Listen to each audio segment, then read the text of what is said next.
কাৰ্ডম বিশ্বনাথ কাৰ্বি লাইফলৈ পুনৰ আপোনালোকক স্বাগতম জনাইছোঁ আৰু এই মুহূৰ্তত আজিৰ ৰাইজৰ লগতে ভাৰতৰ বিভিন্ন প্ৰান্তৰ গুৰুত্বপূৰ্ণ খবৰ লৈ আহিছোঁ আৰু এনেধৰণৰ নিতৌ গুৰুত্বপূৰ্ণ খবৰ পাবলৈ আমাৰ চেনেলটো ছাবস্ক্ৰাইব কৰি এই ভিডিঅ'টি একোটাকৈ লাইক কৰিবলৈ নাপাহৰিব। আজিৰ প্ৰথমটো গুৰুত্বপূৰ্ণ খবৰ হ'ল বিটিআৰ অঞ্চলত অৰুণোদয় আৰু নৱম ৰূপত 6 মাচুনিৰ ৰূপায়ণৰ সিদ্ধান্ত মুখ্যমন্ত্ৰী হিমন্ত বিশ্ব শৰ্মাৰ। মুখ্যমন্ত্ৰী ডক্টৰ হিমন্ত বিশ্ব শৰ্মাই বিটিআৰ অঞ্চলত অৰুণোদয় আৰু নৱম ৰূপত 6 মাচুনিৰ ৰূপায়ণৰ সম্পৰ্কে আজি পৰ্যালোচনা কৰে।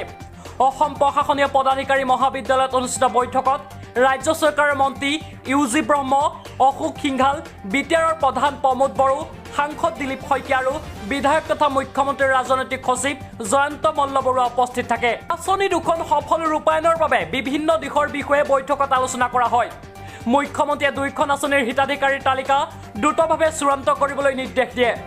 আনহাতে অহা মাহৰ পৰা বিটিআৰত অৰুণোদয় আঁচনিৰ ৰূপায়ণৰ কাম আৰম্ভ কৰিবলৈ মুখ্যমন্ত্ৰীৰ গুৰুত্বপূৰ্ণ নিৰ্দেশ আৰু অতি সোনকালেই নৱম ৰূপত 6 মাচুনিখন আৰম্ভ কৰাৰ বাবে প্ৰয়োজনীয় সকলো কাম দ্ৰুতগতিত সম্পূৰ্ণ কৰিবলৈ মুখ্যমন্ত্ৰীয়ে গুৰুত্বপূৰ্ণ নিৰ্দেশ দিয়ে বিষয়ববীয়াসকলক।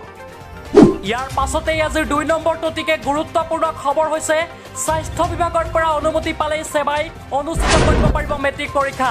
অতিকে গুৰুত্বপূৰ্ণ খবৰ, হাইস্কুল শিক্ষান্ত পৰীক্ষা কিদৰে অনুষ্ঠিত হ'ব সেই সন্দৰ্ভত সেৱাৰ কৰ্তৃপক্ষৰ সৈতে আছুৰ কেন্দ্ৰীয় নেতৃত্বই আজি এক বৈঠকত মিলিত হয়। পৰীক্ষাৰ সময়ত ছাত্ৰ ছাত্ৰীৰ স্বাস্থ্যজনিত কোনো সমস্যা সৃষ্টি নহ'বলৈ ব্যৱস্থা গ্ৰহণ কৰিবলৈ আহ্বান জনাইছে।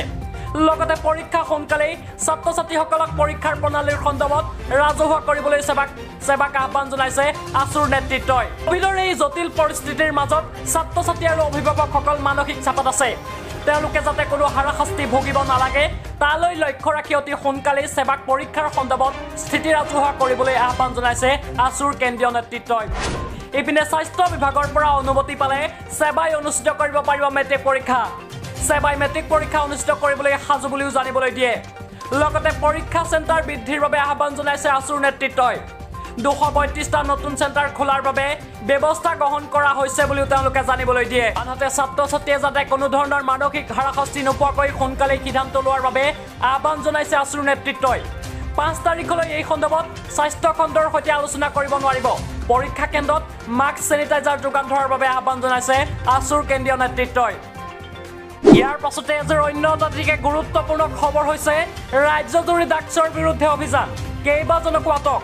কোভিড মহামাৰীৰ বাবে চলি থকা সান্ধ্য আইনৰ প্ৰতি প্ৰশাসনে তীক্ষ্ণ নজৰ ৰাখি থকাৰ সময়তেই নিচাজাতীয় দ্ৰব্যৰ বিৰুদ্ধে ৰাজ্যজুৰি অভিযান অব্যাহত ৰাখিছে আৰক্ষীয়ে।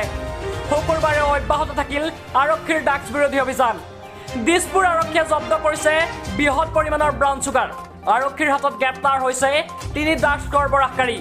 গ্ৰেপ্তাৰ কৰা ক্ৰমে ইছলাম উদ্দিন, ঔৰংগজেব আৰু ৰেকিবুদ্দিন। ইফালে অসম আৰক্ষীয়ে অব্যাহত ৰখা ড্ৰাগছ সৰবৰাহকাৰীৰ বিৰুদ্ধে অভিযানৰ অংশস্বৰূপে নাহৰকটীয়াটোৰ আৰক্ষীৰ জালত পৰিছে 2 ধৃত।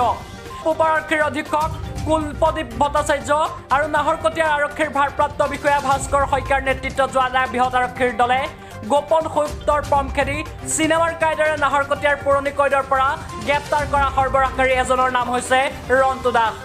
আনহাতে আৰক্ষীয়ে 2জনক হাতৰ পৰা উদ্ধাৰ কৰে প্ৰায় 2 লাখ টকাৰ মূল্যৰ 5 গ্ৰাম নিষিদ্ধ ড্ৰাগছ। উল্লেখযোগ্য যে ধৃত যুৱকজনৰ স্বীকাৰোক্তিৰ ভিত্তিতে জামিল কুৰেচি নামৰ আন এজন যুৱককো গ্ৰেপ্তাৰ কৰিবলৈ সক্ষম হোৱাৰ লগতেই বাতৰি প্ৰেৰণ কৰাৰ সময়লৈকে যুৱক দুজনৰ পৰা অধিক তথ্য আহৰণৰ বাবে নাহৰকটীয়া আৰক্ষীয়ে 2জনক মাৰাথন জেৰা অব্যাহত ৰাখিছে।